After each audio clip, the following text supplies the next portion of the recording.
Cześć, Bartek Urban. Zapraszam do testu Mercedesa EQE SUV.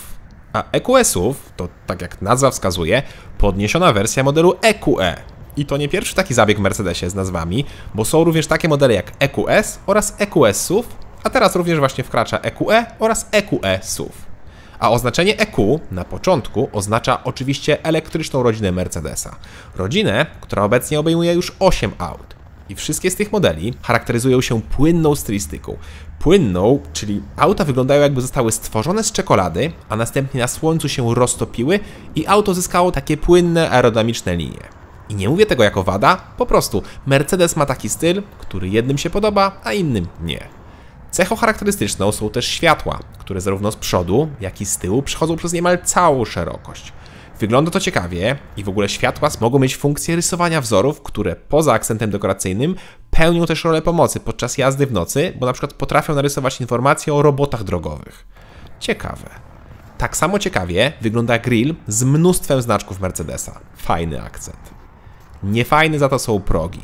Moim zdaniem montowanie progów do takiego samochodu nie ma absolutnie żadnego sensu. No bo zobaczcie, auto jest za niskie, żeby stawać na progu i wsiadać, a sam próg jest tak krótki, że przy wysiadaniu można się jedynie wywrócić.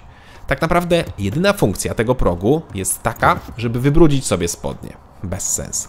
Na szczęście ten próg to opcja. Chyba bez sensu jest też ten element, który wygląda jak imitacja rur wydechowych. No przyznajcie, to chyba wygląda jak atrapa rur wydechowych i to w aucie elektrycznym. No chyba, że się czepiam. Wyżej już na pewno są prawdziwe atrapy. To, co również budzi moją wątpliwość, to te wysuwane klamki. I jest to takie samo rozwiązanie, jak na przykład w najnowszym Mercedesie klasy S i tam podczas mojego testu zamarzła mi jedna klamka i ciągle była wysunięta. Tutaj auto testowałem również w zimie i taka sytuacja nie nastąpiła, ale wciąż uważam, że zwykłe klamki byłyby lepsze. To porozmawiajmy o wymiarach, bo EQE SUV jest naprawdę sporym autem, czego być może na pierwszy rzut oka nie widać. Samochód ma 4863 mm długości, 1685 mm wysokości oraz 2141 mm szerokości już z lusterkami. Rozstaw osi to aż 3030 mm. Prześwit w standardzie to około 18 cm, ale jak mamy zawieszenie pneumatyczne, to prześwit wynosi od około 17,5 do 22 cm.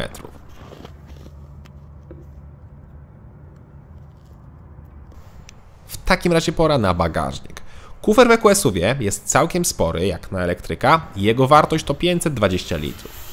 Pod podłogą mamy drugie dno, które możemy zakotwiczyć, żeby nam się nie zamykało, i tam jest idealne miejsce na kable do ładowania oraz na jakieś drobiazgi.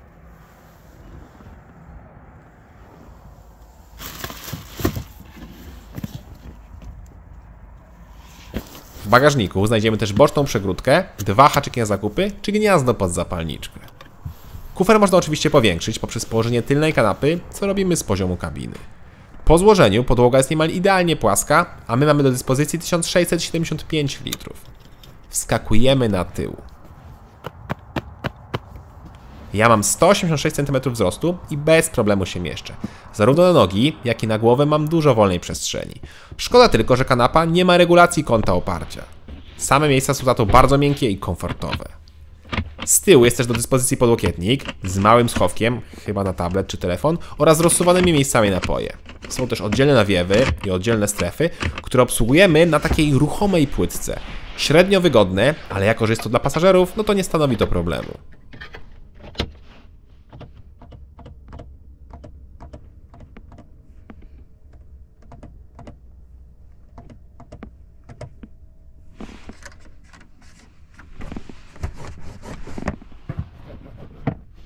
Szkoda tylko tego piano black na bokach. Wskakujemy więc naprzód. Tutaj, klasycznie, jak to w Mercedesach, większość funkcji fotela steruje się na drzwiach, jedynie odcinek lędźwiowy sterujemy na fotelu. A sam fotel jest super wygodny i wszystko jest elektryczne, tylko skóra, z którego jest wykonana, wygląda tak, jakby miała już za sobą bardzo dużo kilometrów, a nie 16 000 jak w tym egzemplarzu. Być może to kwestia impregnacji, no ale nie wygląda to zbyt premium. Pora więc na deskę rozdzielczą. I tutaj ciekawostka. EQE SUV może mieć dwie różne deski. Możemy mieć taką jak testowaną, czyli dwa ekrany, w tym jeden pionowy na środku, który płynnie przechodzi na tunel środkowy, albo możemy mieć taką deskę, gdzie wszystkie ekrany się zlewają. Ja, tak jak widzicie, mam tą pierwszą deskę z tym pionowym ekranem. Ekranem, który dobrze działa i ma ładne grafiki, a jedyne, co oczywiście mi się nie podoba, to brak fizycznych przycisków do obsługi klimatyzacji. Pod ekranem jest taki panel z dodatkowymi przyciskami, ale one też są dotykowe.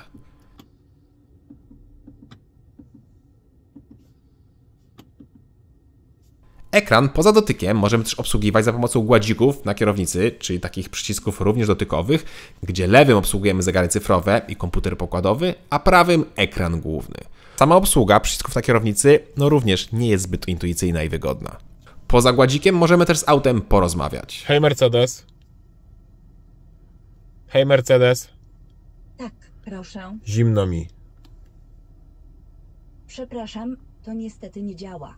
No i fajnie. Hej Mercedes. Słucham, Opowiedz dowcip. mówi prokurator do sędziego. Wnoszę o otwarcie okna. Sędzia na to uchylam. Jak słyszycie, działa to różnie. Różne też motywy mają zegary cyfrowe i tutaj myślę, że każdy znajdzie coś dla siebie. Są takie motywy klasyczne, są komputerowe, są mapy, czy są nawet wzory terenowe, mimo iż pewnie nikt tym autem nie wjedzie w teren. Ale takie też są.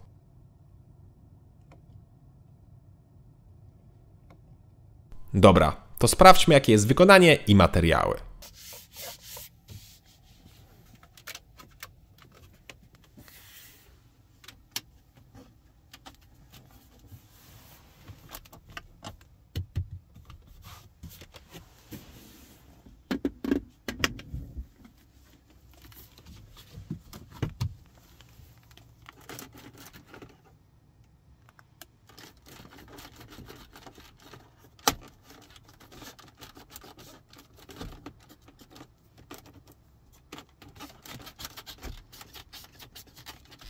Jak słyszeliście, spasowanie jest średnie, zwłaszcza ten panel na górze mocno się rusza. Co gorsza, jest mnóstwo piano black. Niestety, żeby nie mieć tego piano black na środku, trzeba wybrać tą drugą deskę rozdzielczą z rozlewającym się ekranem, a to wymaga dopłaty minimum 28 000 złotych. Słabo, że nie można zmienić tego piano black. Zapomniałem jeszcze dodać, że kamery cofania mają świetną jakość i co ważne, tylna jest chowana, czyli zawsze jest czysta. To mi się podoba. To teraz pora na schowki, a potem zaglądamy pod maskę.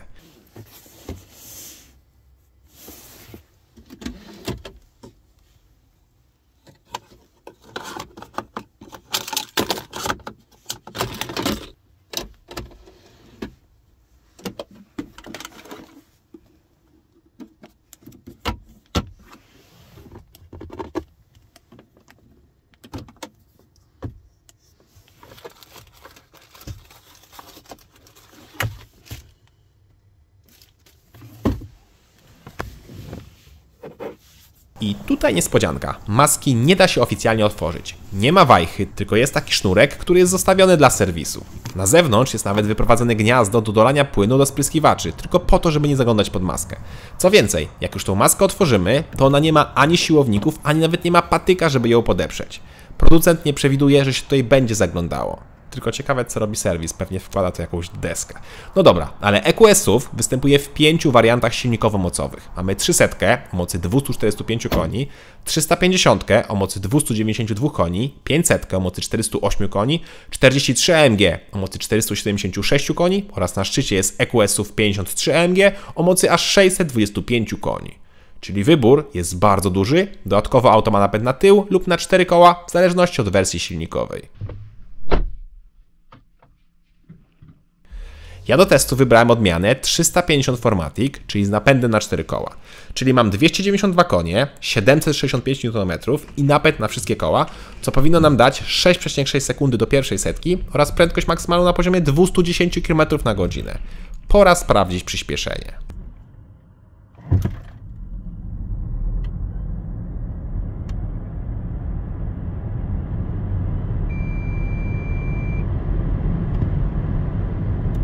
Wynik to 6,5 sekundy, czyli delikatnie szybciej niż deklaruje producent.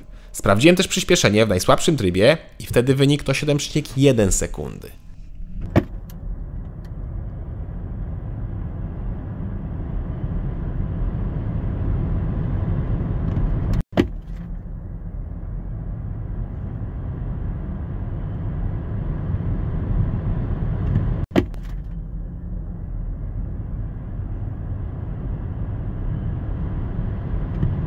No i mamy świetną reakcję na gaz, jak to w każdym elektryku, chociaż czuć, że auto nieco puchnie powyżej 120 km na godzinę. Ale naprawdę, do osiągów nie ma się co przyczepić. Tak samo jak i do właściwości jezdnych, bo ten egzemplarz miał jedną, ogromną zaletę, czyli tylną oś skrętną. To jest jeden z tych bajerów, który dla mnie jest rewolucyjny, zwłaszcza w tak dużych SUV-ach, które oczywiście są używane tylko w mieście. Parkowanie i manewrowanie ze skrętną osią tylną to czysta przyjemność. Popatrzcie na przykład na to parkowanie, które zrobiłem na raz bez poprawek. Zwykłym autem o takich gabarytach byłoby to nie do zrobienia. To jest absolutnie świetne. Jedyny minus to trzeba uważać, żeby nie parkować za blisko krawężników, bo przy pełnym skręcie możemy porysować tylne felgi. Dzięki tylnej osi skrętnej koła z tyłu skręcają się do 10 stopni, a średnica zawracania skraca się o niemal 2 metry i wynosi nieco ponad 10 metrów. Świetna na pewno nie jest masa. Otóż auto waży 2485 kg, czyli niemal 2,5 tony. 2,5 tony, masakra. I co ciekawe, auto może mieć hak i ciągnąć na nim przyczepę o masie do 1800 kg. Ciekaw jestem, jaki wtedy jest zasięg tego auta. Ale o spalaniu, czy tam zużyciu prądu będzie za moment. Teraz tylko szybko uwaga co do masy. Niestety ją czuć. Szybki zakręt, nawet jak ustawimy pneumatykę na sportową, wciąż oznacza wychylenie się na boki. Co gorsza, ten samochód wcale nie jest komfortowy właśnie przez swoją ogromną masę i być może przez 21-calowe koła. Nie czujemy się jak w SUV z pneumatyką, bo to auto nie płynie nad nierównościami, a szkoda. Plus za to za wyciszenie, bo auto jest bardzo dobrze wyciszone, nawet przy dużych prędkościach. Z tym, że ja miałem pakiet dodatkowego wyciszenia. No i tak jak mówię, ten samochód nie jest ani komfortowy, ani sportowy. To jest po prostu elektryczny SUV. A jak elektryczny SUV, to zużycie. I niestety ogromne zużycie prądu. Naprawdę ogromny. Auto testowałem w zimie i to takie, gdzie temperatury były ciągle poniżej zera, dochodziły nawet do minus 10. Autem nawet wyjeżdżając z garażu, który miał około 10 stopni, oczywiście na plusie, ledwo schodziłem w mieście poniżej 35 kWh na 100 km, a często miałem i ponad 40. Tak, ponad 40. A jak zostawiłem samochód na dworze na noc, to z rana ruszając po przejechaniu 10 km oznaczało wyniki na poziomie powyżej 45 kWh. Naprawdę koszmarnie wysokie wyniki. Mój rekord w mieście to 36-37 kWh, a to naprawdę bardzo dużo. W trasie wcale lepiej nie jest i przy 120 auto zużywa 33-34 kWh, a przy 140 39. A tylko dodam, że producent podaje, że średnie zużycie wynosi od 18 do 21 kWh, czyli niemal 2 razy mniej niż mi wychodziło. I być może takie spalanie da się zrobić, ale w idealnych, wręcz laboratoryjnych warunkach, a nie w zimie. Po raz kolejny powtórzę, dla elektryków zima to zło i te auta w takie warunki się praktycznie nie nadają. Bateria w EQS-UV ma pojemność 90 kWh, a to oznacza, że w mieście ledwo udawało mi się zrobić 230 km na jednym tankowaniu.